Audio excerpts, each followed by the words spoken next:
Welcome to the February meeting of the Tourist Development Council. We'll call this meeting to order, and let's have roll call. And before we do that, it's on your microphone there. It's the button that has the person. You push that, it'll light up red. I would ask you to make sure that you turn it off when you're done talking, because we're still working out the sound in this room. It's a little echoey when there's more than one microphone on. Clyde Smith, Bilmar Beach Resort, Treasure Island. Julie Ward-Pajolski, Mayor of the Great City of Dunedin. Good morning, Doreen Moore, Travel Resort Services, TRS. Clearwater Mayor Frank Hibbard. Russ Kimball, Sheraton Sankey, Clearwater Beach. Good morning, everyone. Steve Hayes with Visit St. Pete Clearwater. Good morning, Michael Zoss, County Attorney's Office. Good morning, everyone. Ken Welch, City of St. Petersburg. I got that right. Good morning, Mike Williams, Innisbrook Golf Resort. Good morning, Tricia Rodriguez, the Tropics Boat Tours and the Clearwater Ferry. Good morning, Phil Henderson, Starlight Cruises, South Pasadena, Madeira Beach, and Clearwater. Wonderful. Glad that you're all with us. And Mayor Welch, we're excited that you're joining us on the TDC. I'm sorry that you had to park outside today. But you did sit next to the attorney. So. Yes, sir. We're taking care of you. We had a lot of excitement in the last few days. We had the St. Pete Chamber annual event, the Clearwater Chamber annual event, the Tampa Bay Beaches annual event, St. Pete EDC's annual announcements, the ARC Innovation Center groundbreaking yesterday. So a lot of exciting things happening in our county. We're going to hear about more things today. So we are ready to roll on this exciting day. This is the Palm Room. This is a brand new room for us, conversion of some old meeting space and offices in this building. That still gives us some space to spread out and more chairs for larger boards like this one. So $72 million, but I hope you think it was well worth. No, just kidding. Just wanted to see if you were awake this morning. But it gives us some opportunity to spread out and have larger meetings without being cramped in the assembly room. So we're excited to have this opportunity. Let's move right ahead to item number 4, the approval of TDC minutes. Are there adjustments or is there a motion to approve? So moved. Second. We have a motion by Ms. Rodriguez, second by Mayor Hibbard. All those in favor say aye. Aye. Any opposed? Show it passes unanimously. Item number 5, public comments. Are there public comments? General public comments? Seeing none, we'll move right into our industry presentations. Mr. Hayes, get us going. Thank you, Mr. Chair. And our first presentation we have today is from the Woodson African American Museum of Florida. We have with us Terry Lipsey Scott, who's the executive director of the museum, as well as Duggan Cooley, who's the CEO of Pinellas Community Foundation, to make a presentation. I think it's great that we get to hear of some exciting things that they're doing in terms of the museum, especially as we start really growing the arts and culture message that we have for our community. So welcome, glad to have you here, and look forward to hearing more. Good morning, all. Again, I'm Terry Lipsey Scott. I'm the Executive Director of the Dr. Carter G. Woodson African American Museum, currently known as the Woodson African American Museum of Florida. We are proud to stand before you today.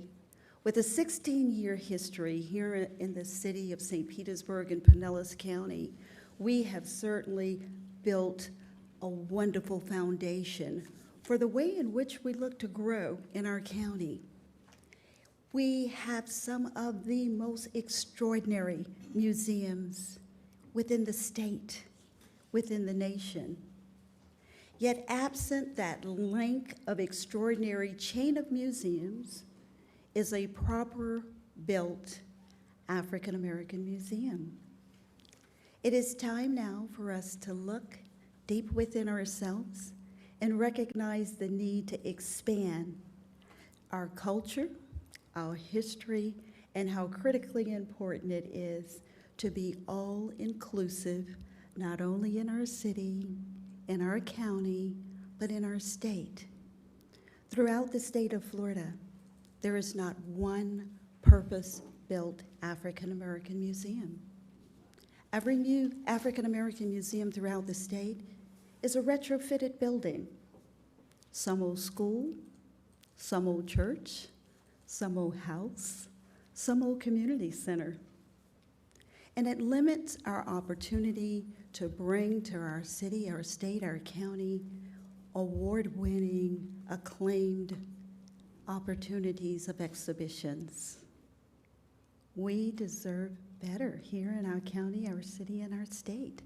And we're hopeful to intrigue the interest of you in a desire to build upon this mission to create Florida's first built African American museum. We have a story that is rarely told, and many of you are very familiar with, and some not at all. The Woodson began its humble beginnings in the Jordan Park Public Housing Community Center. It was in the late 1990s that a horrific riot took place in the city of St. Petersburg. And then President Clinton sent Henry Cisneros here, the Secretary of Housing, in order to determine ways in which they might enhance the living conditions for those in Southside St. Petersburg. And as a result thereof, a Hope 6 grant was awarded the St. Petersburg Housing Authority. In redeveloping this more than 30-year-old housing complex, the residents of that community decided they wanted a place that they can preserve, present, and interpret African American history. And I can't say it enough. The least of those sacrificed the most in giving up their community center in order that we might have a space that we're calling an African American museum. Those in public housing decided we won't have a community center because it's so important that we begin preserving and presenting the African American history and telling the story. And with that, we have grown expeditiously. Our programming is some of the most robust throughout the Southeast region. We have been recognized as one of the most to see African American museums, believe it or not, in that small space. We've had buses come from as far as Atlanta, South Florida, all with a desire to embrace that African American history and culture. But it's time now that we elevate the presence of the Woodson Museum and telling too many untold stories. With me today, I am grateful to present to you the renderings of what we hope for what we dream, for what we anticipate becoming not only an economic driver, but a hub of history for our local children and for those who are willing to travel from near and far to be a part of so many untold stories. This 30,500 square foot museum will activate 22nd Street South, which is the most historic African American corridor within the city of St. Petersburg. As you can see, this frontage is that of 22nd Street, affectionately known as the Deuces. This building will be all-encompassing for so many reasons. It will have multifunctional purposes. The space will include a justice center, along with 3 extraordinary galleries, where we can then begin to look at ways in which we can build, again, the presentation of the African American story. Our desire is to become an affiliate of the Smithsonian. We see ourselves as the Smithsonian of the South. Dream with me. Dream with me. We can do this. The outdoor space will be amazing. It will serve in so many different capacities for a community that lacks the ability to host events right in the heart of the city of St. Petersburg. There'll be a healing garden. The forum itself will include functions for a profit center, event space, and so much more. We're excited about the opportunity of what we will be able to build together in creating a dynamic exhibition platform for, again, not just our city and county, but for the state and beyond. This, in fact, is what we're hopeful for, inclusive of gift shops, visitor centers. There is so much that we have to offer within our city, within our state, within our county, and we're hopeful that you will embrace the ideas that we're hopeful for. Currently, we have before our state legislators,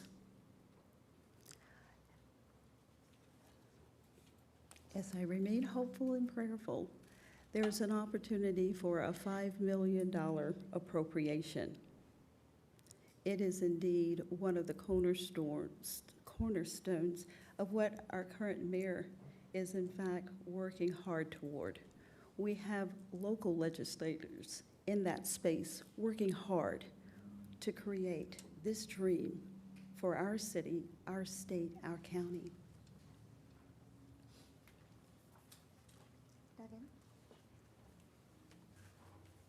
Good morning. Terry tells an incredibly inspirational story about the history of the Woodson, and I think the future that's coming alive, the expansion of the Woodson, is incredible for our community. The Pinellas Community Foundation has agreed to work with the Woodson and helping them with their capital campaign and bringing along any support that the foundation can bring to the effort, connections, helping them with the gift processing, helping them with their campaign work, and we're proud to be a part of this. I'll go ahead a little bit to let you know a little bit more about the total campaign. The capital campaign has been well designed. It has a total campaign budget of $26.5 million. That includes the construction, the design, the build, the construction of the museum itself at $18.5 million, but also includes an endowment for programming and staff, and then another $3 million for the first 3 years of operational costs of the museum, knowing that the museum is going to grow in size, in staff, and in its stature in the community. So the campaign has been very well designed to make sure that the museum internally grows at the same rate and has the ability to grow as the building itself. I also want to just take a moment to recognize we have Charlie Gertis and we also have Lorna Taylor here, who are two members of the campaign committee. There is an active campaign committee that is doing incredible work to raise money in the community. The goals as of the end of last year were reached, the private fundraising goals, and now I think as of today we're at about $2.8 million and right on target with where we need to be.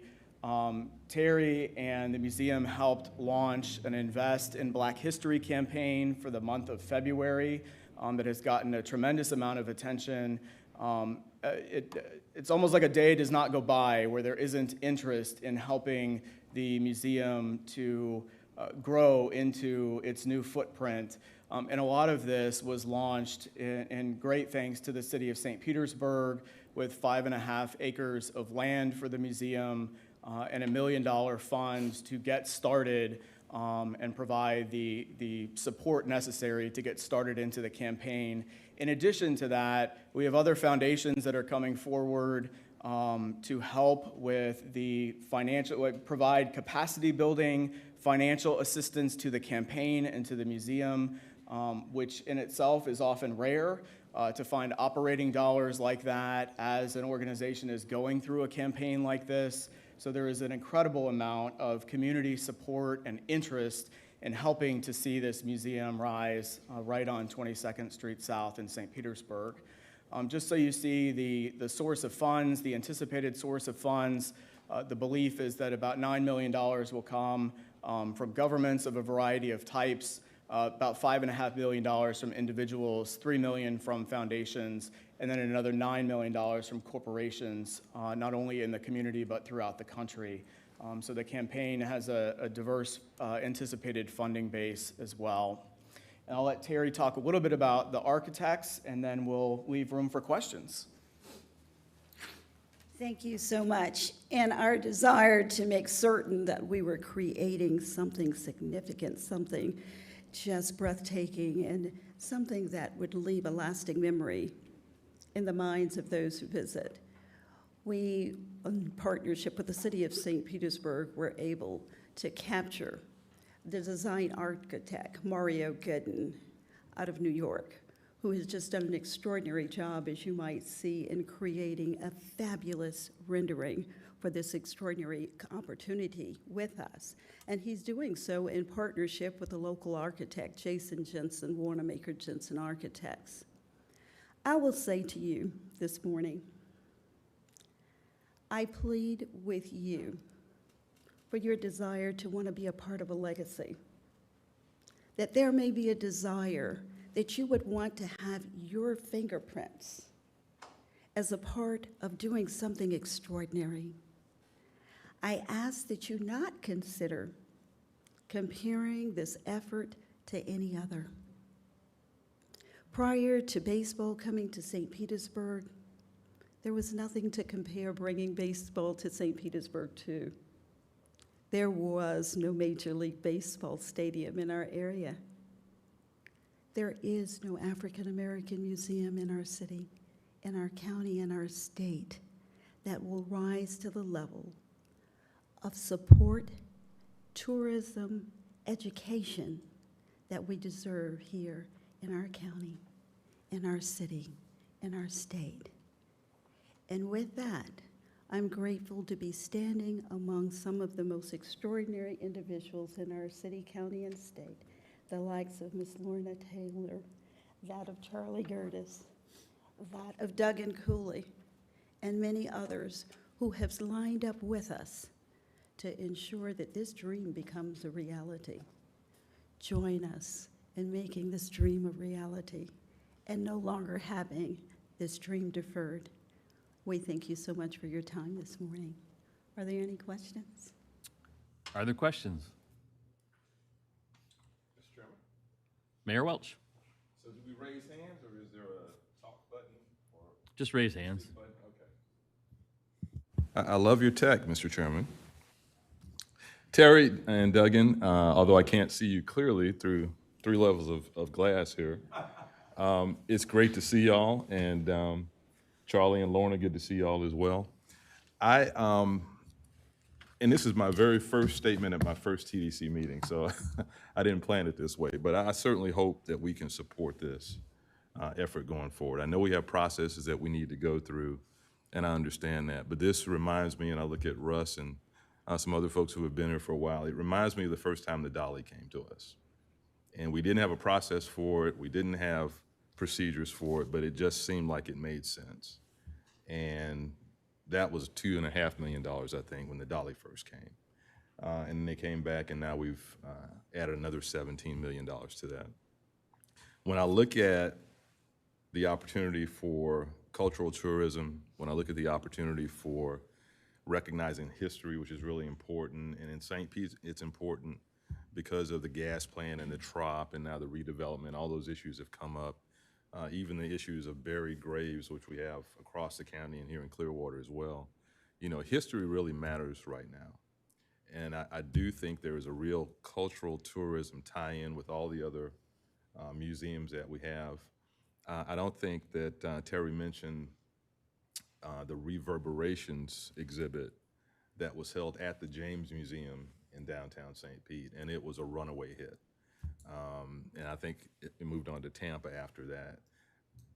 I think this area of cultural tourism, particularly with an African American History Museum, will be wildly successful. Saw Mayor Hibbard when we were up in Tallahassee last week talking with our legislative leaders. I can tell you this is part of St. Pete's priorities. Spoke with President Simpson, Speaker Sprouse, and our entire delegation. They are very supportive of this. And when it gets to the point that we can discuss it, I really want us to consider supporting this from the TDC as well. I think, and I know y'all didn't come here to make an ask today, but in that pie chart, there was 9 million from governments. I presume your ask will be some portion of that 9 million. We're asking 5 million from the state. I'm certainly going to step up with the city of St. Pete. I don't know if you mentioned the private donations you've already received. I think you received $1 million private donation. Duke Energy stepped up. And so everyone's coming together, and I think our TDC should be a part of this going forward. And I look forward to that discussion. Thank y'all for being here, and thank you, Mr. Chairman. Mayor? Steve, can you tell us what the process will be and when that might happen? Yes, Mayor. In fact, I was going to have that a little bit under my report, but I'll just address it now. So for the March meeting, so next month is, I think you guys remember, was it 3 months ago, we had a brief discussion on capital, and we had some, what I'll call just some cleanup in the language for the guidelines. But basically to come back and we still had some work to do with that. So in March, we're going to start having that conversation, much like we did with the lead events, where we can come back and make some suggestions, have that discussion amongst ourselves, and then go through, clean it up again, and then be able to take that forward to the BCC once this group, and this is all for the guidelines. And then really, which gets down to the process, and then from there, get the BCC to approve it. From there, comes back, and then we can go out and let people know that this process is open. So it'll be sometime this summer then? Yes, yes, ma'am. Okay, thank you. Further questions?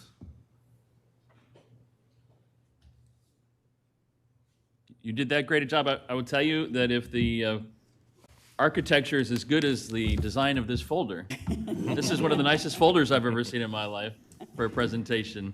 But we're really excited to hear about what's going on and look forward to moving through the process with you all. And Councilmember Gertis, always wonderful to have you in the building, sir. Thank you. Good to be here. Anything else you'd like to add? I'd just like to say thank you to all of you for your time, and we look forward to welcoming you to our current location. Black History Month at the Woodson is every month.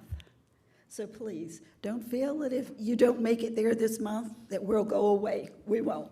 We're there for the long haul. And I'd also like to thank you for your time, and especially to Lee Davis for helping me navigate this path and being here today.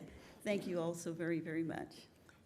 And just one request of all of you, everyone has a packet, as Chairman Justice mentioned, nicely done. Please don't let that sit on a desk or go in a folder. Take the time to read it, but more than that, take the time to share that with somebody and invite them to join the vision and join our quest in this community to have the first purpose-built African-American History Museum in the state of Florida. Thank you all for your time today, and we very much invite you to share the message. Thank you, Mr. Cooley. Thank you, Ms. Scott, for being here. We appreciate your time this morning. All right, item number 7, Elite Event Guidelines. Mr. Hayes. Actually, Mr. Chair, we have one more industry presentation, and then we'll get to the elite event. Absolutely right. And on this, as I teased you guys last month, we have Destination Analyst here, and Dave Bratton is the founder and managing director of Destination Analysts, and he actually has 4 presentations within one.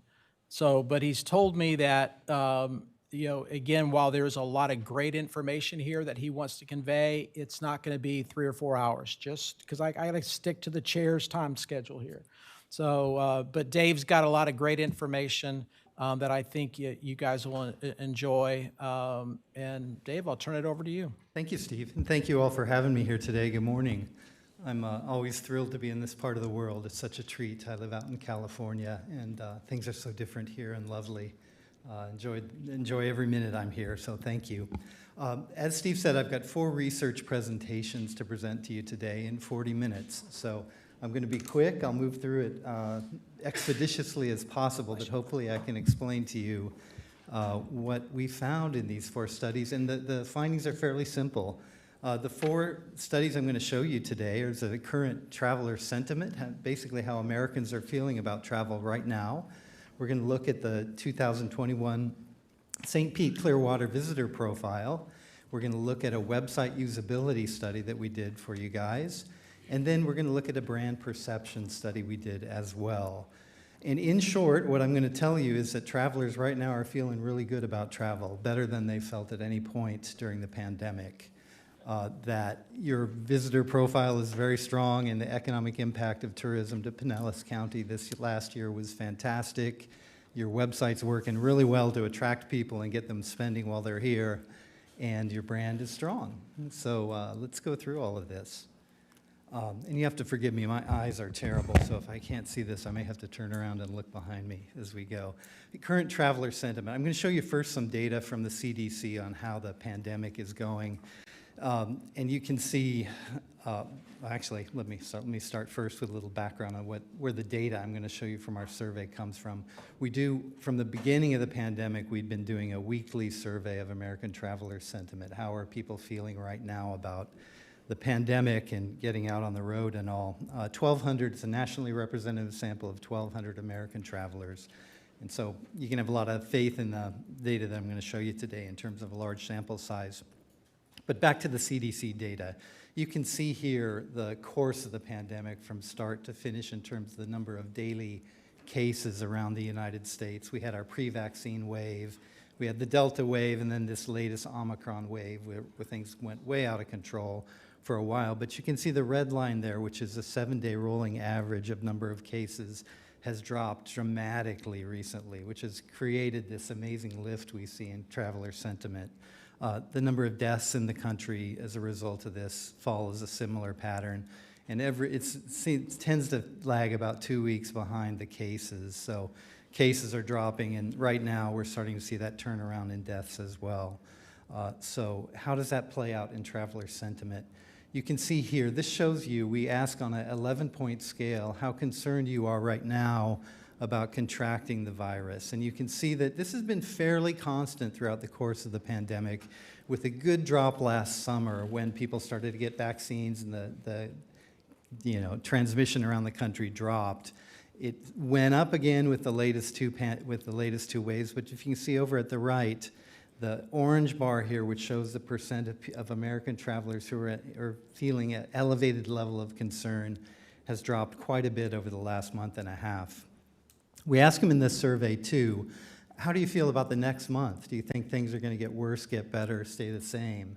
And we can see right now 51% of travelers think things are going to get better in the next month. Only about 10 or 11% think things are going to get worse. So let's look at that over time, how that's evolved. And I'm going to show you the top 2 here, the people that think it's going to get better, the 51.2%. And you can see if you look, this shows the entire course of the pandemic. If you look over at the right, we've had a massive lift in the number of people who feel this next month is going to be a much better month for the pandemic. If I throw in the orange line, that's the opposite. People who feel things are going to get worse, and that's been dropping sharply. Right now, about 85% of travelers are ready to travel. There's about 30% of them feel some hesitation, but by and large, most travelers are ready to get out on the road and travel, and that's at a record level right now. In our survey, we test a variety of different activities that people do when they travel, and you can see them listed up there on the right, from taking a road trip, which is perceived as being relatively safe, down to taking bus trips, which is perceived as being relatively more dangerous right now. If we take an average of all of those different activities, and what you're looking at here is the proportion that say they think it's somewhat safe or safe right now. We'd be at about 51.3%. So let's look at how that average has evolved over the course of the pandemic. You can see overall, throughout the 2 years we've been at this, we've been increasing in how we feel about the safety of these various travel activities. And over the last couple of months, we've seen a sharp lift again in perceived safety. The flip side of that, those that feel it's becoming less safe to do these activities, is dropping. Right now, about 52% of travelers feel confident or very confident that they can travel safely. And if you look over at the right, you can see that that's been growing sharply as well over the last several waves of our survey. People are also more open to receiving travel information. We ask, well, how open are you to hearing about new exciting things to do while you travel or new destinations on it? Again, an 11-point scale from not at all open to very open. And we see more openness to travel messaging right now as well. And finally, the biggie, how excited are you about travel in the next 12 months? Well, 80.9% on that same 11-point scale, where the higher up you are, the more excited you are, feel some elevated level of excitement about travel right now. And let's look at that over time. Same story. In the last several months, we've had a really sharp rise in excitement to travel, and in fact, we're at a pandemic record. So we can say with confidence that right now people are more excited than they've been in the last 2 years to get out on the road, and more of them are excited and willing to do it and feel safer doing it. So really good news for the travel industry. Really more good news for you guys. We ask an open-ended question on our survey. Well, where do you most want to go in the United States this year? You can write in any 5 places you want to go. What do you think is number one? Well, number one is Florida. Yeah, Miami and Orlando are down there too, highlighted as well. So travelers are feeling good, and where do they want to go? Well, a lot of them want to come here, which is fantastic news. And also when we ask them what their types of destinations they're most into, on a scale from I love it to I hate it, you see the percent here that say they like or love each type. The number one are beach resorts or destinations. So it all looks pretty good at this point from the high level for your destination. Okay. Let's talk about who's coming here. In 2021 and in earlier years too, we've been conducting a visitor profile and economic impact study for your organization. Now, I'll tell you how we do it here in 5 quick steps. We collect a lot of primary data, and Stephanie, who you're seeing over here sitting with my colleague, she has a team of people out working year-round for 12 months, interviewing people at 20 different destinations around the county and conducting an intercept survey where we talk to them about where they're from, what they're doing, what they're spending, why they're here, how they're feeling. And during the course of the year, we talked to 1,600 different travelers, a random sample of, as random as we can get, of people who come to the county. And then we put that all into our economic impact model and run it through what's called an in-plan model, which is kind of the industry standard for developing economic impact estimates. And I'm going to show you those first because it's a very good story. Last year, we estimate that we had almost 15 million visitors to Pinellas County. Most of them were day trippers, people who came from the immediate region or travelers to the state who came in for the day. But you can see up on the right, the number of hotel guests is significant. What's interesting about this is up 18.8% from the year before, from 2020. Obviously, not hard to beat 2020 for any destination, but a good improvement. What's really interesting, though, is that the hotel guests and people who stay in other lodgings spend a lot more than the day trippers. So when we look at spending, we can see that about half of the $5.5 billion that we estimate travelers spend in the county come from hotel guests. Another big chunk, as you can see on the left side there, are vacation rentals. So most of the money coming into the county comes from people who stay in paid lodging. And this is up 53.4%. We can switch this around a bit and look at what kind of spending it was. And you can see here that the biggest components are, of course, lodging, restaurants, and retail, so that your travelers are out spending in all sorts of businesses in the county. Now, here's where the math gets kind of interesting. When we use this in-plan model to develop what we call multipliers, and you probably all remember that from your economics classes. If I come to this county from outside and I spend money, we consider that an injection of new money into the county. But it doesn't stop there. The economic boost that spending creates doesn't stop there. We have what we call multipliers. So I stayed in a hotel last night. They may farm out some of the things that are needed for that, like the linens on my bed. They may give that to another company to do. So that money continues to work to lift the economy it creates income as well for people who work in the hotel. That income they take out, they may save some of it, they may spend some of it in the county, they may spend some of it outside the county. That part that's included in the county is also an additional lift. So we put it into what's called an input-output model, which kind of looks at all the different segments of the economy and how they interact with each other. And what we come up with, last year, the estimated economic impact of all that direct, that $5.5 billion in spending, is $9 billion in total for the county. Now, that kind of spending is going to create a lot of tax dollars. You can see the taxes generated for the county last year are $382 million, up 60% from the year before. So, tremendous improvement from the main year of the pandemic, but there's some more counts here that we need to talk about. $2.9 billion in visitor industry payroll and 91,000 jobs supported by this spending. So one thing to think about when you think about these jobs, though, they may not necessarily be in the county. They're just jobs that were developed, that were supported by that spending across all different industries and such. So, but in any event, it creates a lot of jobs, obviously. So that's the economic side of it, but the other part of this project is kind of trying to paint a picture of who's coming here, so you can understand who you're marketing to, who you're servicing as businesses in the industry. I'm going to go through these slides quickly. I'll go on the left side, then the right side. You can see the primary reason for coming to the county is typically a leisure-oriented person, 50% coming for vacation, and important reasons to visit tend to be, as you can see, beaches that suit my taste. A lot of people come here for the beaches, obviously. Planning resources that they use. We ask a question on the survey where we look at what resources they use to plan their trip before they arrive, and then what are they using while they're here. And you can see the first thing is that most travel planning occurs before people arrive, right? But when you look at the top three here, which are user-generated content, social media, and then the opinions of friends or relatives, the story's pretty clear. And it's something we've known as travel marketers forever, that most of planning goes on person to person. We're listening to each other about destinations we want to go to, whether it's through user-generated content, social media, or face-to-face over the dinner table with our friends and relatives. Those are the biggies for it, and it really highlights the tremendous importance of giving people a really good experience while they're here in your destination. And I'm going to show you some data on that in a minute, that you're doing an A++ job on making people happy while they're here. Most of the travel to the destination is by car, and most people are getting around by car, although there's a very significant segment that comes from air.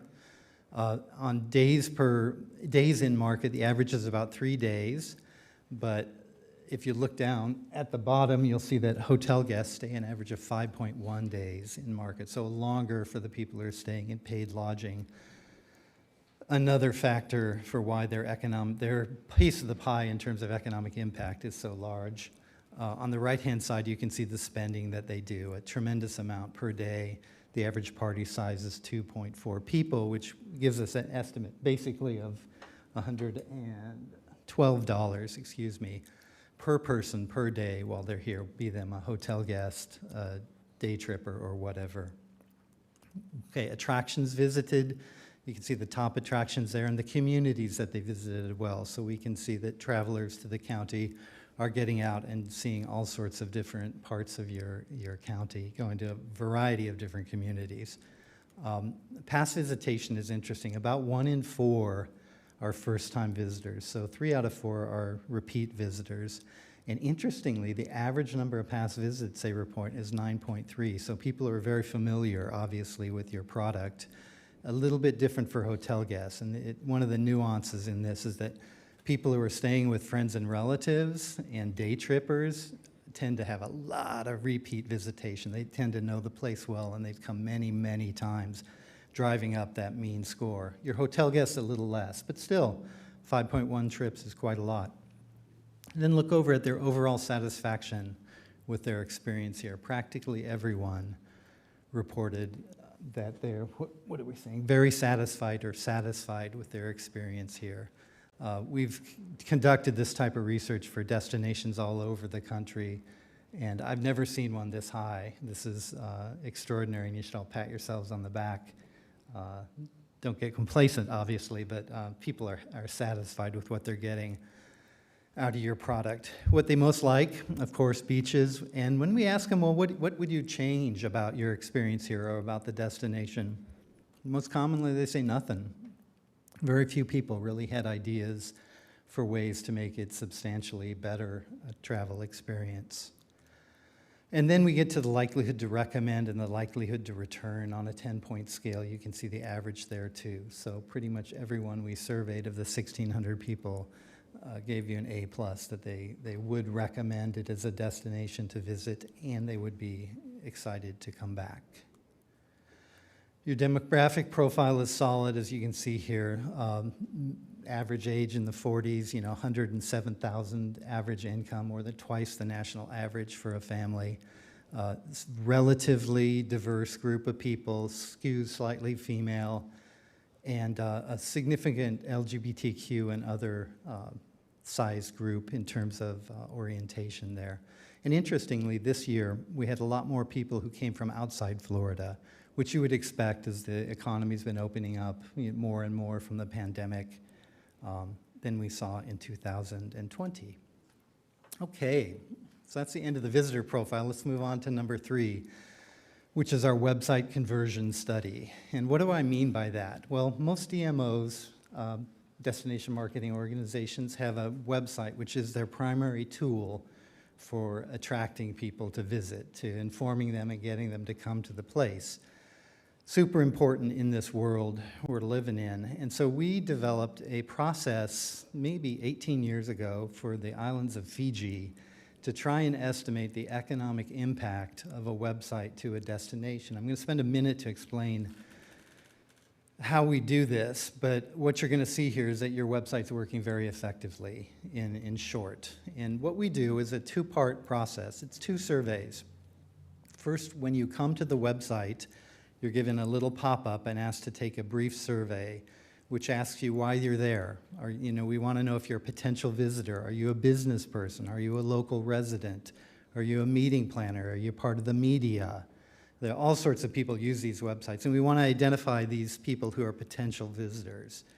And when are they planning to come, if they're planning to come? And most importantly, have they made up their mind to come yet? So if I'm taking a trip to Florida and I'm just cruising around looking at places to go, and I see this website for St. Pete, Clearwater, and I go, oh, that looks cool, I'm going to go there. That's the kind of person we want to count as what we're going to call an incremental visitor, somebody who had not made up their mind before they got to the website. So that's the first survey. The second one, after these people have had time to travel, for example, if you said you were most likely to come in March, at the end of March, you'd get a survey again, and we'd find out if you actually came. If you did come, what did you do? How much did you spend? And did this website, in your estimation, impact your decision in a significant way to come to the destination? So then we put them all together into one data set, basically, where we have tracked somebody from when they first came in our website to when they've come to the destination or chosen to go elsewhere. And from that, we develop estimates of spending for 2 different types of travelers.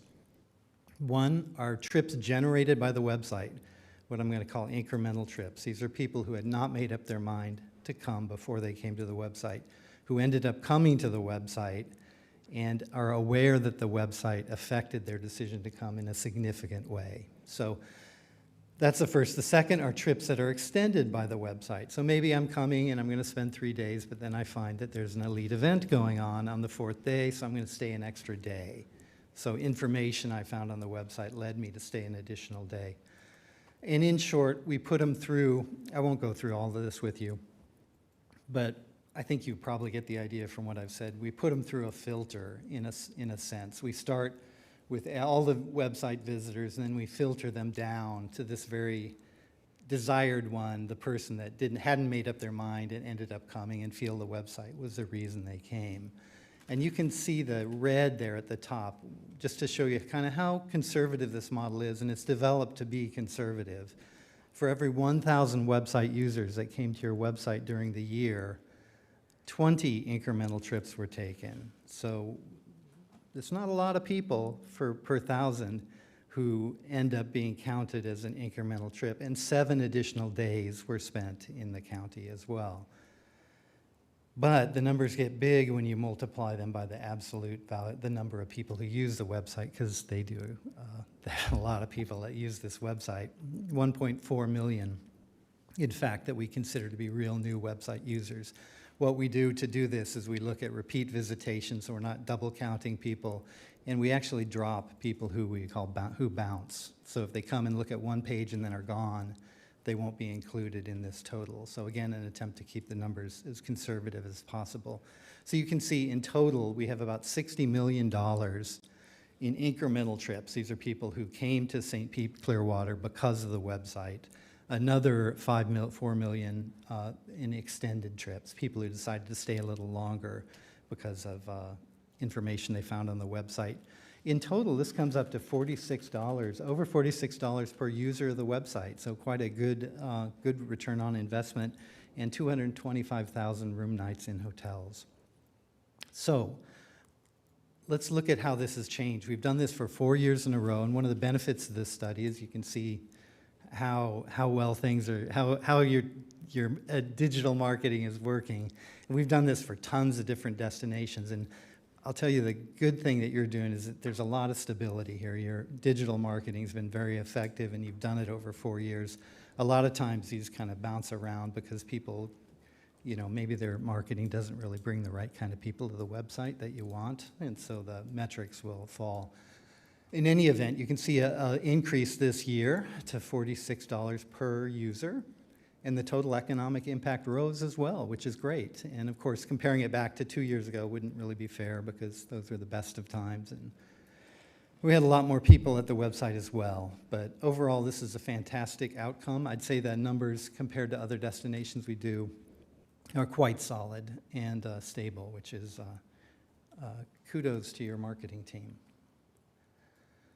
Okay, finally, let's talk about your brand perception study. And this is a study we conducted late last year, collected data in the late summer and worked on it for a while in the fall.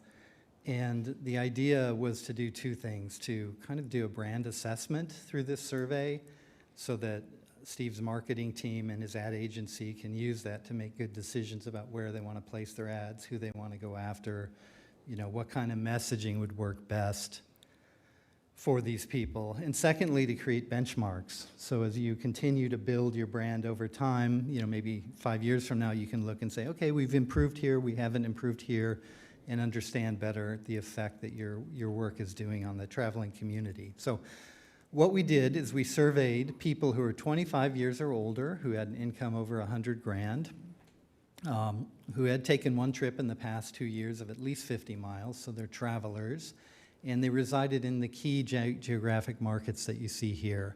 And you can see them all and the number of surveys we collected in each.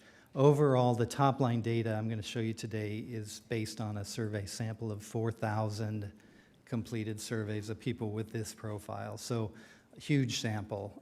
Not necessarily so huge for the individual cities, but big enough to be readable and usable for what we're going to do here.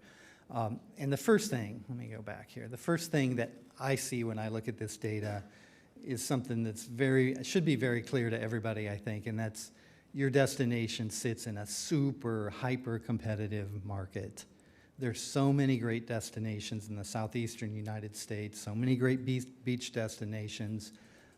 You guys, you know, for what you do, you have a lot of competition. And we ask a question, a simple question, where we set it up a little bit, telling them, you know, imagine this kind of place, and we described a place like Clearwater, St. Pete Clearwater, and said, in the southeastern United States, what are the destinations you'd most like to visit who fit this profile?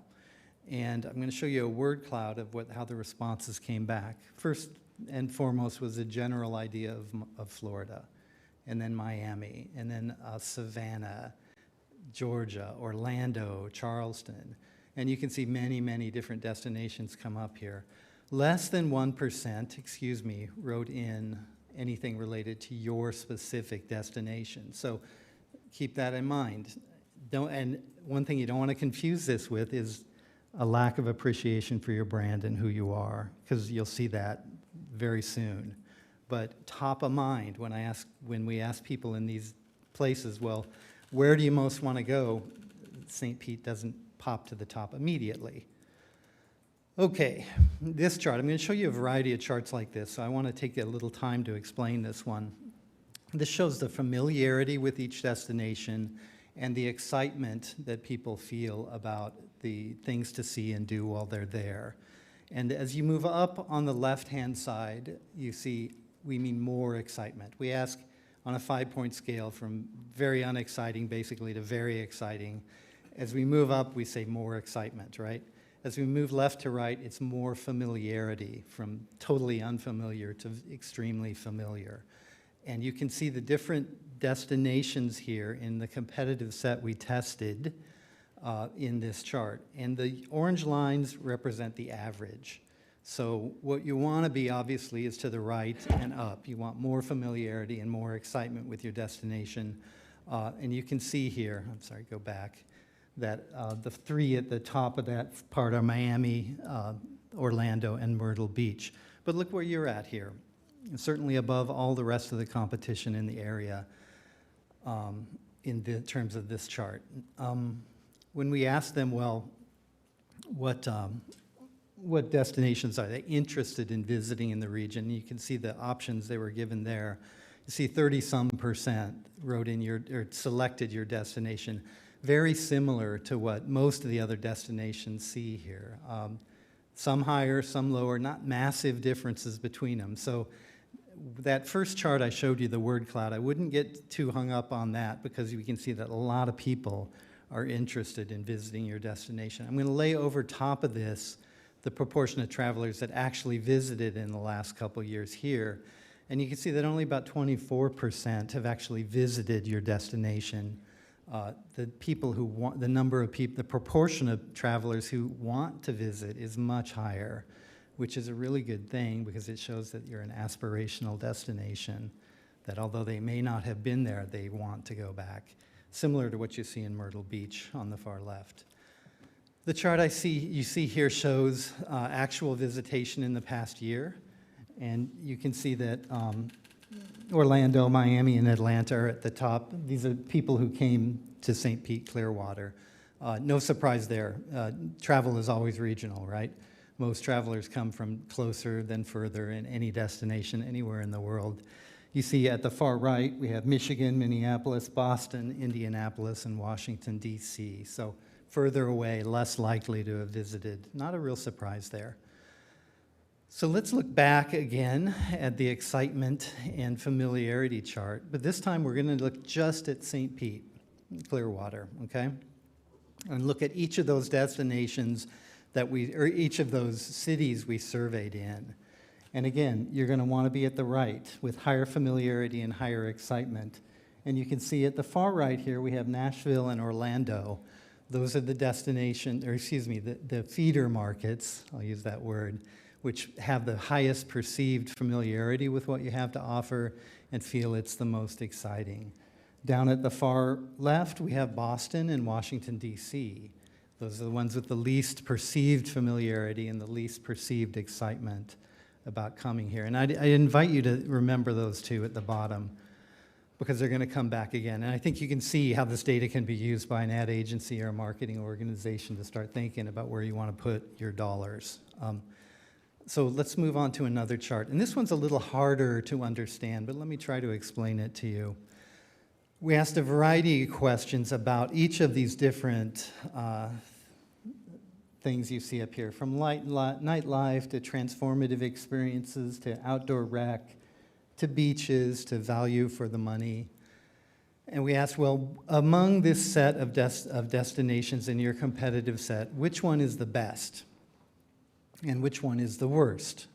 And what we saw was that St. Pete Clearwater, in none of these, was seen as the best, and in none of it was it seen as the worst by the majority, by a majority of travelers, or by the most travelers, I'll say.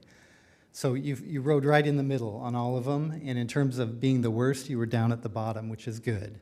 Less likely than most of the other destinations for practically all of these to have been said that you're the worst of the set. So what this chart does is, again, it takes the average as the yellow bars, and we look, you basically want to be on the right up here. You're considered to be close, more likely to be selected as the best, and less likely to be selected as the worst.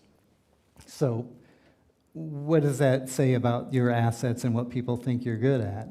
Well, great value for the money, beaches, outdoor rec opportunities, a place for mature travelers, scenic beauty, and museums and art. Probably pretty similar to what you see yourself as, isn't it?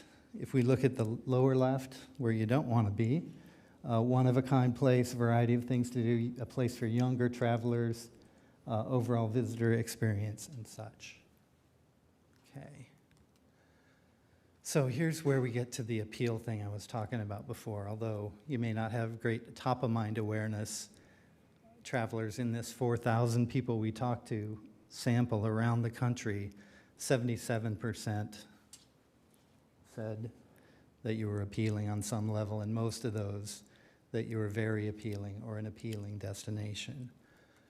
And let's look a little further at the appeal of St. Pete Clearwater by feeder market.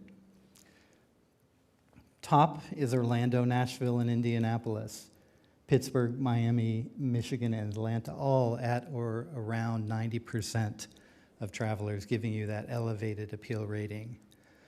Look further to the right, and what do we have? Boston and Washington, D.C. Remember what I said earlier about those two particular markets in that earlier chart.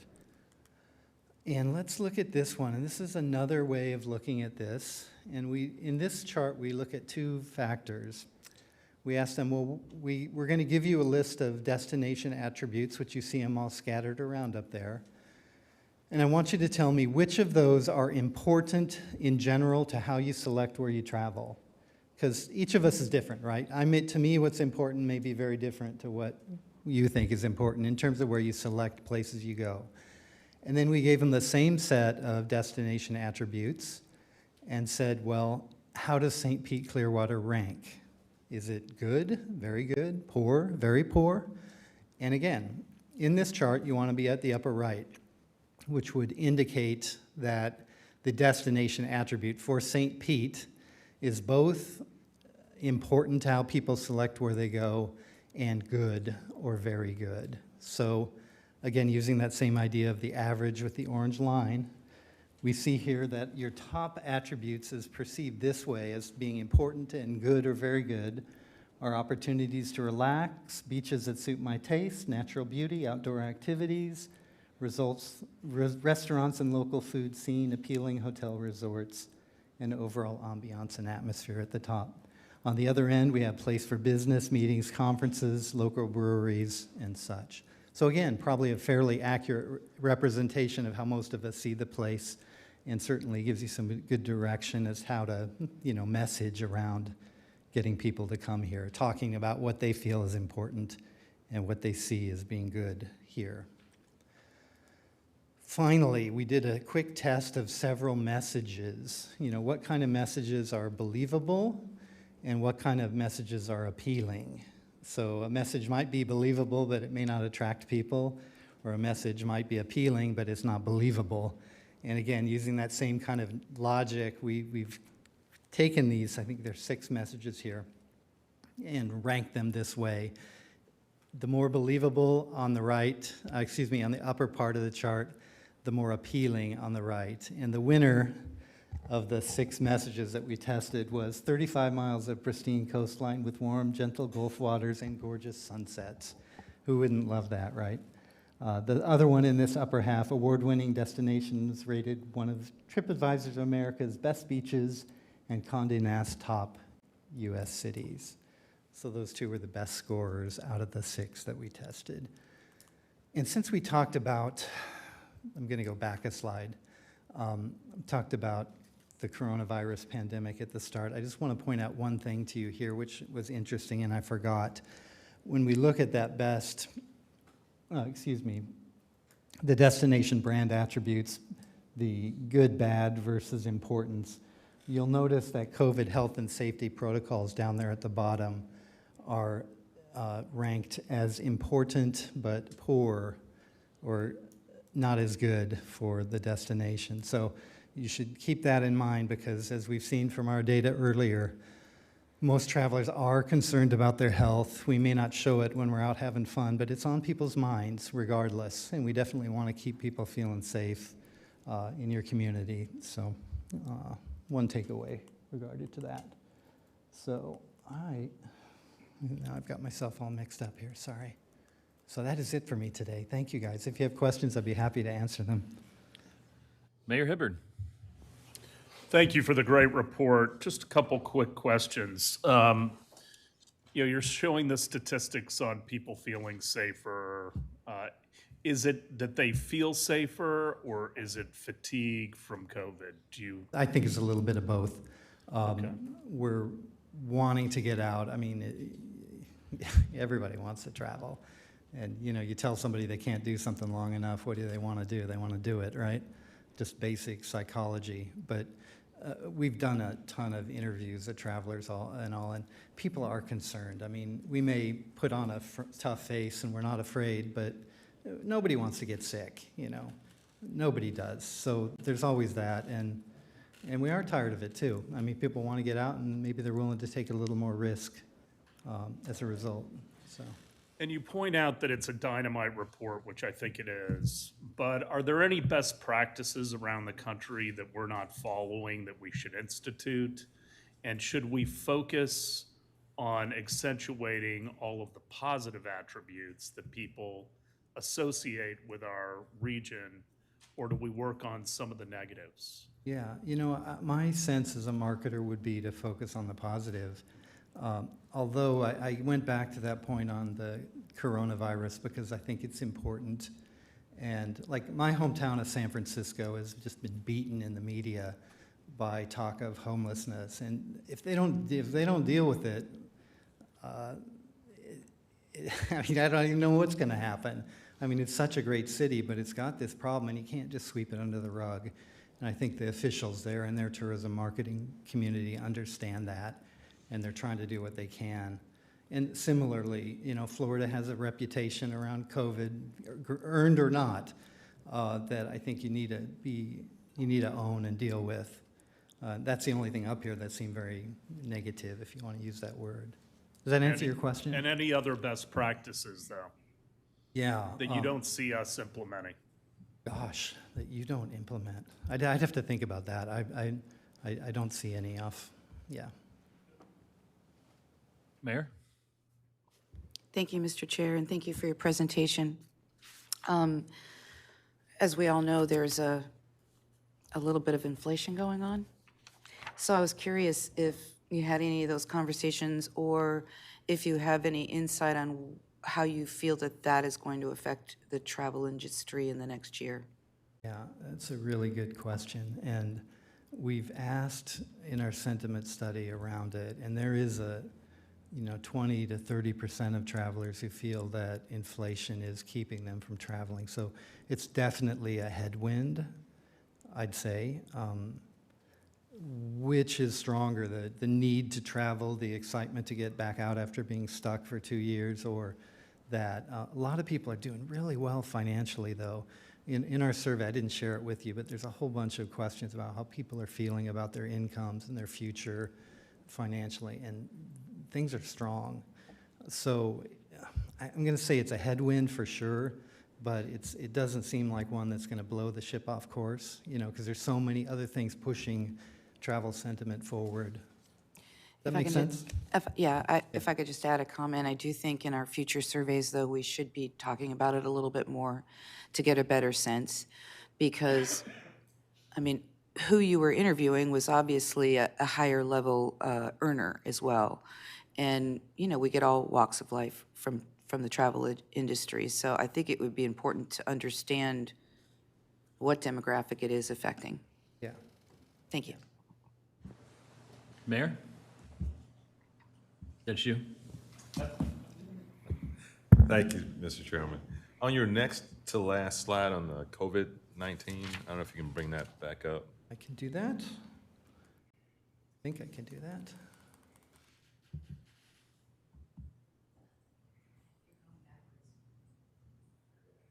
Yeah, sorry. Yeah, it was in the next to the last slide. This the one, sir? No. The graph with importance versus St. Pete Clearwater's rating. Oh, I'm sorry. I thought, COVID-19. forgive me.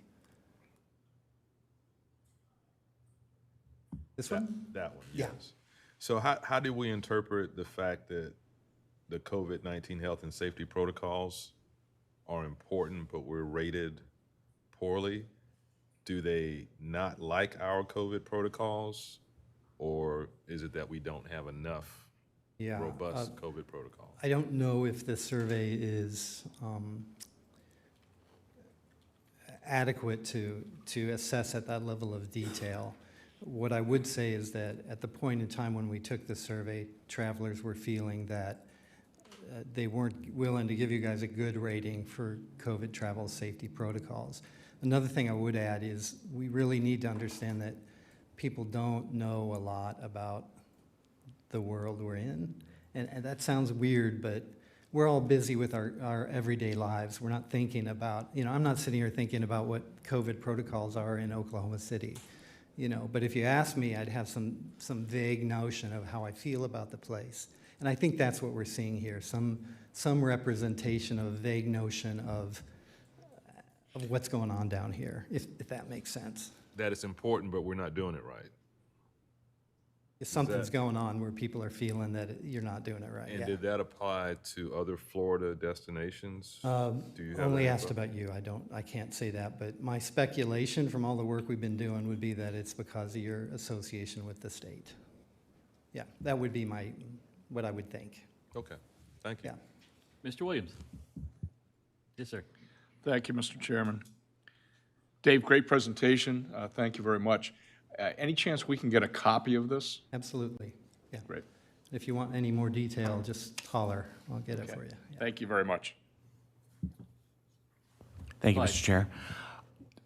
This is kind of more for Steve. Is this information being actively used by the strategic planning group? Because what we just learned here just ties so much into the workshops we did with that. Answer is yes. It's also being used by our marketing partners as well. And I was going to hold comment to everything else was done, but I can talk about it at that time. Mr. Kimball?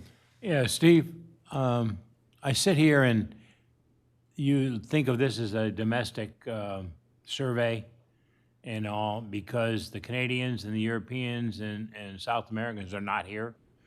How do we go forward in knowing a market that was 1 million visitors out of Europe, what they're thinking and how we go forward? Is this market going to become back half or all, or what level of income and so forth? Do we have any plans in this area, whether it's Canada or the other one? We've had good times, but there's a market, two or three markets out there that I'm not sure about. Mr. Kimball, that's a great question. At this time, I don't have anything planned. However, given the fact that we've got 2 new entities helping us in Europe as well as in the UK, is get with them and see, is there any data they have, that could help substantiate what's happening? What does Visit Florida have? And then I think the other element to this is, and we can get with Dave and his team, is there any way we can apply this international? I.e., the surveys, and Dave, when were the surveys done? At the end of the summer. In the for summer, this okay. last survey. Yeah. Okay. Yeah. And they were all online, correct? Correct. So it's a matter of, will they have a database that can reach into the UK market or the German market or Swiss, or pick all those and then go through and ask the same types of questions. That's for the brand. And then for the visitor profile, as we start to see those visitors come back, then that should start to be popping up on the economics and the visitor profiles for the annual. The second question I have about is for the larger hotels, meetings and conventions are a major part. And that's coming back. Is there any studies that we are doing specifically for that market or any other market that this gets broken down into another step? Or can be? Unless Dave's able to go through and do a subset out of his group, because meetings and conferences was brought up, we would have to rely upon some of the partners on the MNC side, meetings and conferences side, to see what data they have, like North Star. That may be more specific to the southeastern Florida, but may not be specific to St. Pete, Clearwater. Further questions? Yes, ma'am. Okay. I hope I articulate this the way it's in my head. Anyway, amazing presentation. Obviously, a lot of work went into it. We're taking a very small subset of responders and applying it into a very big picture. So what I'm trying to understand, like for instance, when we talked about conventions, that ranked really low. So, you know, when we're talking about a small subset of participants, 1,600 participants in various locations throughout the year, like it makes me kind of wonder, where were you? Who were they? Most people don't stop and answer questions. You know, like, you know, how narrow of a focus group are we getting that we're applying to this big picture? And even like on the website, like where did they find the website? Did they just Google it and get to the website? Or how did they actually get to the website and they made it down to that 4,000 and then still answered the survey? And so it kind of makes me wonder when I saw the conventions that there was such a low percentage of participation. So I appreciate, Steve, you saying that there's another avenue we can get that information from. Because obviously we did really well this year. We had a lot of folks coming. So, you know, to I'm so used to that. Welsh's statement about the COVID, if we've had that kind of an increase, people are coming in droves. Who was it that was saying that they were, you know, that was a weak area? You know, so I'm just trying to analyze it and maybe probably too much. Not at all. But It's I'm good just to trying think to about these things, really yeah. kind of, you know, because we're going to take this information and we're going to apply it, you know, to our strategic plan moving forward. Yeah, I'll just say, as a researcher, my whole job is to try to get a representative sample. So Stephanie and her team work really hard at trying to do their best to get that representative sample, a group of people that reflect the overall population. There's obviously no perfect way to do it. Yeah. You know, in any survey, but you do the best you can, and unless there's some issue that goes on, you take it for what it is. In terms of the conventions and meetings market, I mean, last year was a horrific year. So I would expect this year that proportion will grow substantially. And we'll actually take into account that and when we do our economics and reweight the data if we need to, if it's underrepresented. So. No, and I think it's got to be tough. I mean, because a lot of folks don't want to answer the surveys, don't some don't, some follow the process all the way down to make that final 4,000 or whatever. And so, you know, I was just trying to kind of get your understanding on how do we take this segment and, you know, apply it to big numbers and strategic planning accordingly. One of the ways you can deal with it as a researcher is weighting. So if you find the end result of what you get when you collect your data doesn't represent what it should, you can reweight the data. So, you know, guys in tan coats, guys in dark coats, you know, we could give him a little more weight if we knew that there were more of him in the population than. So that's one trick you use, but not to pick on coats. So, yeah. Thanks for putting up with that. I was just trying to understand it to, really absorb it properly. So thanks. Thank you.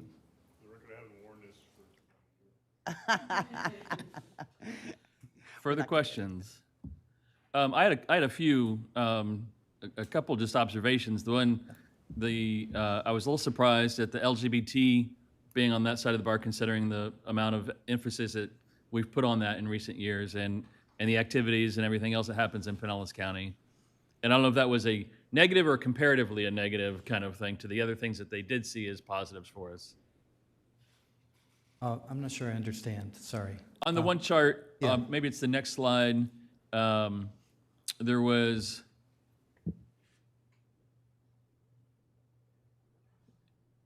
keep going, nope. There you go. Popular destination. I guess I would have thought that would have been a little bit more to the right, Yeah. based on what we've been doing. But If we looked at this by people who identify as LGBTQ or other, it might be different too. Sure. Yeah, you know. Did we look at anywhere in there, because one of the fascinating things I've heard is from some of our hoteliers is that we have the land cruisers, the folks that want to go on a cruise and can't, and so that's why some of our audience that have been coming to beach destinations, and if because of COVID they're choosing somewhere differently than they would have chosen, and the fact that this was taken last summer, certainly, I mean that's a lifetime ago in the world of COVID. Yeah. As people's attitudes. So I'd be interested to know, once all their options are open, once all those markets open, how do we rate in their desire? And that Orlando one, where it was, people wanted to go and went. I mean, anyone who's got kids went to Orlando more than they wanted to go to Orlando. So that was like, I have no desire to go to Orlando. I've been 10 times in that chart. But, and then maybe I'm just not asking you questions. I'm just throwing out my thoughts of what I'm seeing on your slides. The one question I did have is on the website part. I didn't see in there a rating of like more or less likely to go because of the website when you asked the people who use the website. Yeah, I didn't put that data in. The survey, I hope I'm answering your question, but there are a whole bunch of questions that lead down through that path of filtering. One very similar to what you're saying. I just didn't feel I had time to present. It's certainly in the report if you want to look through it. Yeah. Yeah. Or I can get it for you. That's to me the real value of the website, because everyone has a website, and what was the difference maker on our website that kind of pushed the needle of whether the options were visible for them, or there was some attraction that they saw on the website, or was the actual physical usability of the website. Yeah. I mean, I think that gets into how the real impact of how much we spend on the website. I'll tell you, we do a ton of website usability studies, and I think you're onto something really important. Mr. Hayes, do you have anything else for our presenter? Yes, sir, just a couple of things, and more observations for the group. One, the presentations, Liz did send a link out last night. Mayor, thank you for confirming, but it's a link for a download. So if you have trouble accessing, please get with Liz and we can get that to you. But that covers all 4 items plus the Woodson, all that. It was available through those links. And again, I asked Dave to be prudent in terms of the timing, because he probably could have spent, I would say, a good 45 minutes on each one. Absolutely. Just because of some of the data that's there. But we really wanted to hit some of the top level things. Under the brand perception, a couple of things related to that. So this is something that we're going to do every year, because it is a snapshot in time. So much like we were just endemic, and this was done in that summertime early period, that was a time. Again, so that we can get at market audiences, we could look at travel, all of these different things in terms of how people see us and see what's moved up, down, sideways, whatever it ends up being. Second is, as this is a baseline, it gives us a starting point. So after this, we can go back and measure and see how we're doing. So example, Clyde, what you brought up in terms of even strategic plan, message content. If you looked at some of the parts where they don't feel familiar with us, This year, we've been taking some different content out. Now, that's been this year, as in this fiscal year, and so we've made some of those changes. Is that having an impact in some of these markets? So it's, again, we're going to keep doing this because we've got it at a baseline. We're going to see what that changes. Like I said, this has been shared with our marketing partners, and then let them know, hey, going forward, how are we going to move the needle? Because, again, it's great to see the fact that Nashville's up there. It reconfirms some of the things that we're doing. And you know what? We need to keep a strong presence there. But, if you go back and, if Boston's a market we need to be going after and they're unfamiliar with us and it's still a market, then it shows we've got work to do. What does that look like? So it really helps from the messaging standpoint and what have you. So again, good information to have as we go forward. It also helps us as we start to develop priorities within the budget of what we need to go through and do. And then on the website ROI, that information as well is useful. And I'll give you a great example is that we're going through and the site was completely redone last year. We actually are now revamping some of the subsections of it to match the format that we have, but also to ensure that we have all the right information there. We'll go back and survey that again as well. So again, it helps us in developing what we're doing, whether we need to continue things, change it, whatever it ends up being. And then the other thing I just wanted to mention, this information is so valuable. And again, a lot of it is a snapshot in time. The visitor profile for the year talks about Dave and his team to be the conscience, so to speak, of what we're doing. And that's why, even on the brand perception, we upped the number of surveys to 4,000. So we would get a broader sample, more than you statistically need. But we'll find a way to get it to everybody. So. No, I think it's time well spent this morning. Thank you very much, Mr. Bratton. We really appreciate your time. Thank you all very much. All right.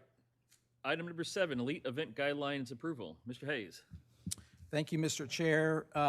Just on the Elite Event Guidelines, you should have received 3 documents. One of those was a previous meetings. You should also have one that has red and blue lines of what's been added or taken out, and then basically a one-pager on the event guidelines. One note that I do need to make is under Category 4 events, we did change the maximum funding level from the 25 to make it 20,000, so it's stair-stepped. So you had Category 5 was at max was 15, and then 20 for Category 4, and then 25 for Category 3, et cetera. So I did want to make that one change because that was different than in the documents that you were sent. Otherwise, everything is as we discussed in the last meeting, which I think you guys were all ready to vote on at that time. So are there any other questions? Mr. Henderson. On the synopsis page, it still has attendance over 10,000 and generates over 3,000 room nights. On the red line, I think it says or. That's true for the top 3. But the red line, I think, says, On Category 1, it says or, Category 2, it says or, Category 3, it says or, but on the summary page, it says and in all places.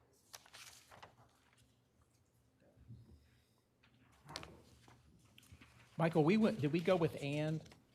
I believe that we were going to check, and I don't think there were any notes indicating that the group wanted to do and. It was the or, okay. Then what is in the red line, blue line is the correct. okay.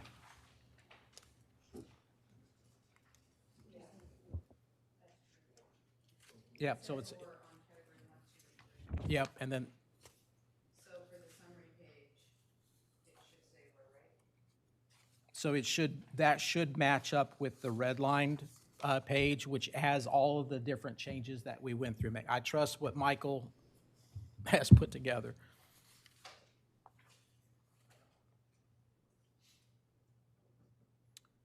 Mayor, did you have anything else? No, great job. I'm totally supportive with that adjustment. Mayor Welch?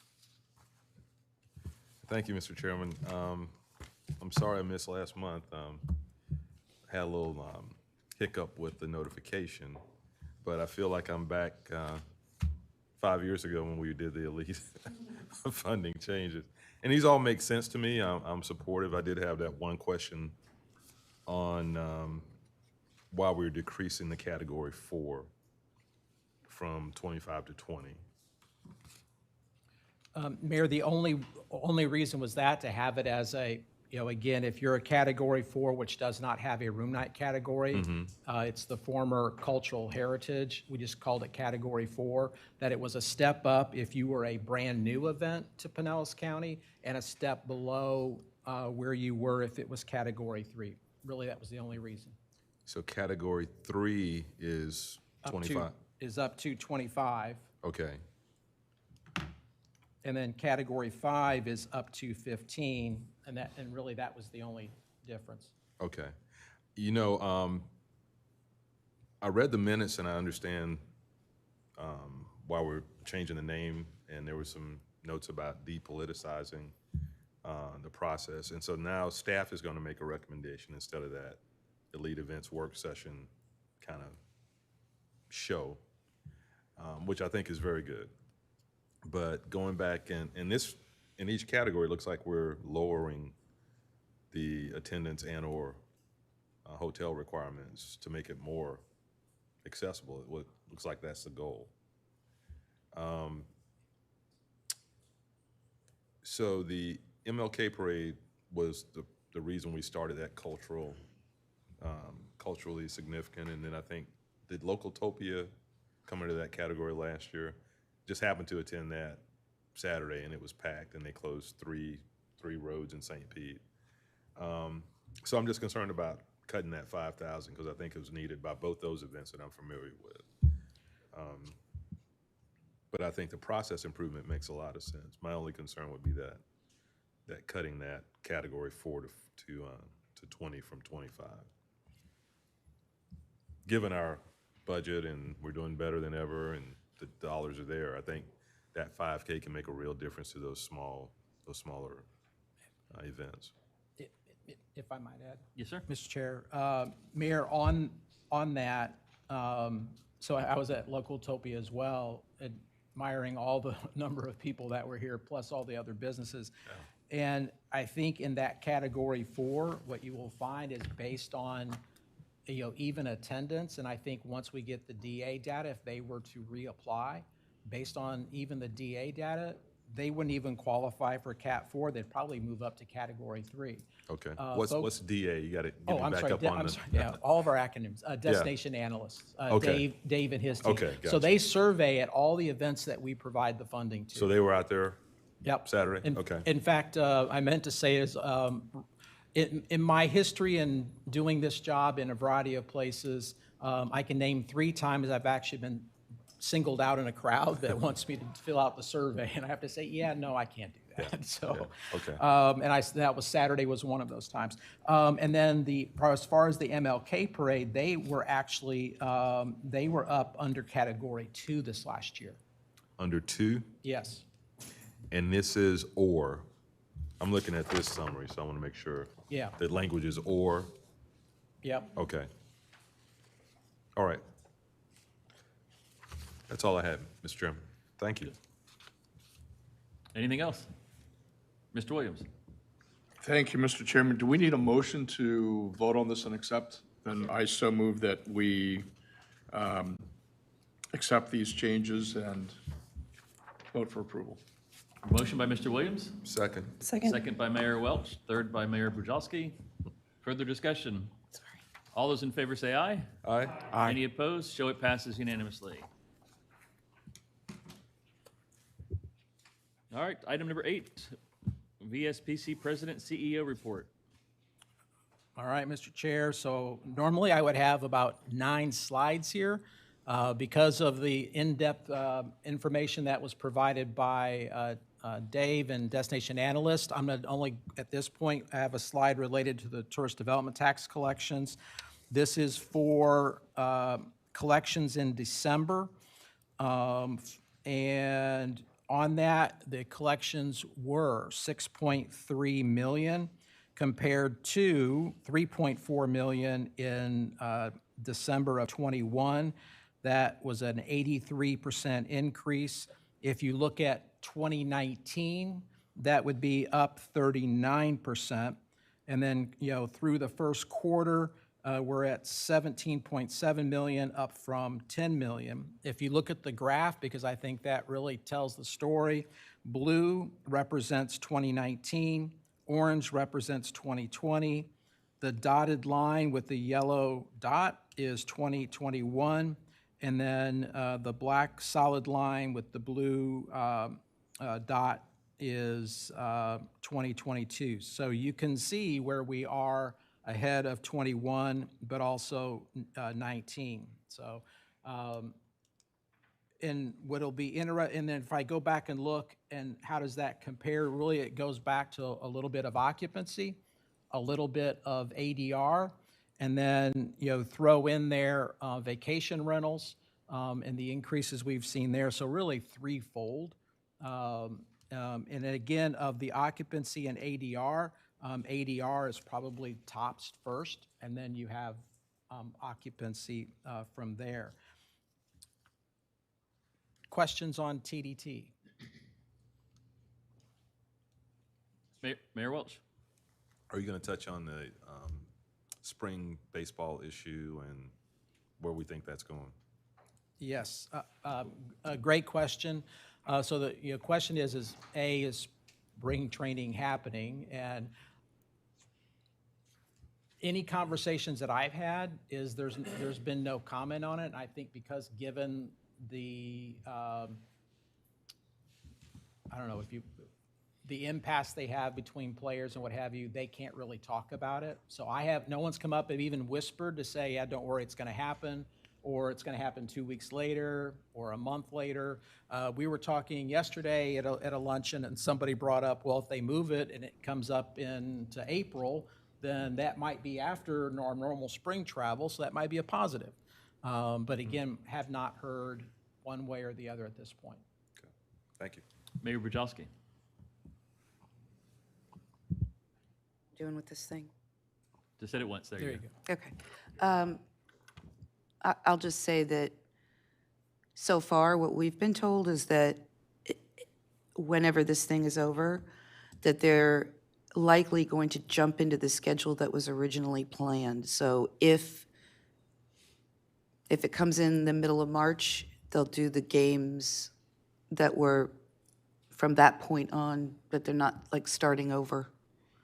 That's what I've been told so far. That could change 1,000 times, but so I don't think they would take the whole spring training and pitcher and catcher practice and all the stuff that they normally are doing right now. I don't think they're just going to pick it up and move it. I think they're going to enter in, because too many things are around that. So, Mayor Hibbard. I would agree to an extent. I mean, I think we will get some type of spring training whenever the season starts, from what I've been told by talking to people internally. They still have to get players in shape and go through a process. It just may be shortened compared to what we're accustomed to, and that has happened one other time. So I think they'll follow the same model. At least that's what's been expressed. Okay. Do we have a updated ADR?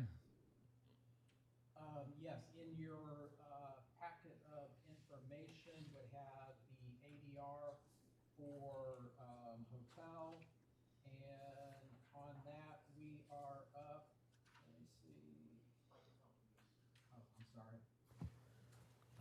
On that we are up, we're at 160, we're at 168 compared to 118, if that gives you an idea. And I can tell you, in talking with some folks, looking ahead, especially as we get into March and April, whatever we did last year, I see ADR up above that. Yeah, I was going to say, I don't know where 168 is right now, but let me know. I'll book a room. Well, and keep in mind, that is, from Smith Travel, that's everything from high-end resort all the way down to a limited service property on 19. Right. No, I know. I always, the data is incredible, and I always compare it to what I've experienced or what my people have experienced. And if you can find somewhere in downtown St. Pete in the next 6 months for 168, move there. Mr. Henderson. I was a little confused looking at that, and I just realized why. Because they're all fiscal years. So when you're looking at December, you're really looking at December 18 and 19 on the blue and the orange on the graph, right? Yes. Just in case anybody else thought it looked a little peculiar, that's why. Versus calendar year. If I might on ADR, ADR and occupancy. So every week we get a report looking at weekly data from Smith Travel, again, looking just at hotels. And one of the reports is the top 25 markets in the United States that Smith Travel, or STR, goes through and measures. And so on that, I went and pulled that information. They say Tampa on it, but it's really the Tampa Bay region. So it's both Pinellas and Hillsborough together. And then I get a report that has just for St. Pete Clearwater. So looking at the week of January 31st, so just a couple of weeks ago, that week, and you look at occupancy, we were third in the top 25 markets in occupancy. Ahead of us was the region, and ahead of that was Miami. If we look at ADR, we were third in the United States, with first being Miami, second being Oahu Island in Hawaii, and then third, St. Pete Clearwater. So, Chairman, that kind of goes back to what you were saying on the ADR. So, and again, watching that, because this has markets in there like LA, Orlando, San Diego, Phoenix, Boston, Chicago. I mean, think of all the major cities. So even when you look at the Southeast, look at Florida, that week was an extremely good week. And so again, we go through and monitor that on a weekly basis. And the last thing I wanted to bring, or next to last thing I wanted to bring up is, I think I mentioned to you last meeting that we were about to have customers in town for Florida Huddle and Florida Encounter, which hits the international market as well as the meetings market. We ended up having 52 customers that spent 3 days with us before they went over to the conference that was held in Tampa. And while it was not the most ideal thing in terms of what we consider ideal weather, for instance, Mr. Kimball's group hosted a wonderful beach event, of which I was in a jacket, going through jeans, gloves, scarf.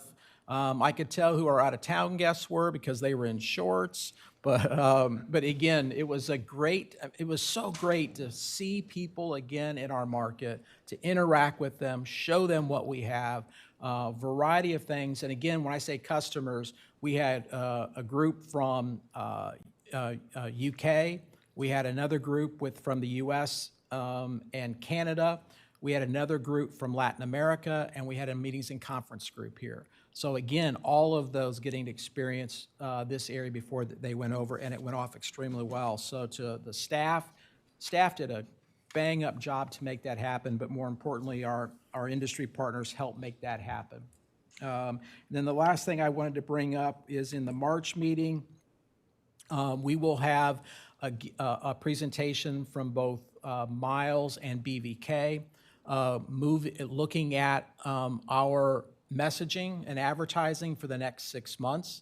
Again, it was a commitment we made that we would share where, the what, the messaging, and we divvied it up over a 6-month time period to adjust for any things that might be happening in the marketplace. So they'll have a presentation, so that'll last probably about a half hour, maybe 45 minutes. And then potentially there is a new data source that we want to share that replaces one of the groups that looks at arrival data. And so we want to be able to go through and show you that. And then, as I mentioned a little bit earlier, we'll start the discussion on the capital program and move forward from there. So, Mr. Chair, that's all I have. Mr. Williams. Thank you, Mr. Chairman. Mr. Hayes, those were great statistics. I want to make sure I understand what you were saying. Were we third, St. Pete Clearwater was third in occupancy growth? Well, occupancy total. Behind Miami and Oahu? No, we were behind the region and Miami in occupancy, and we were behind Miami and Oahu in ADR.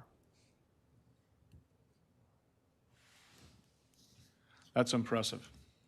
Yeah. Thank you. Further questions? Yes, sir.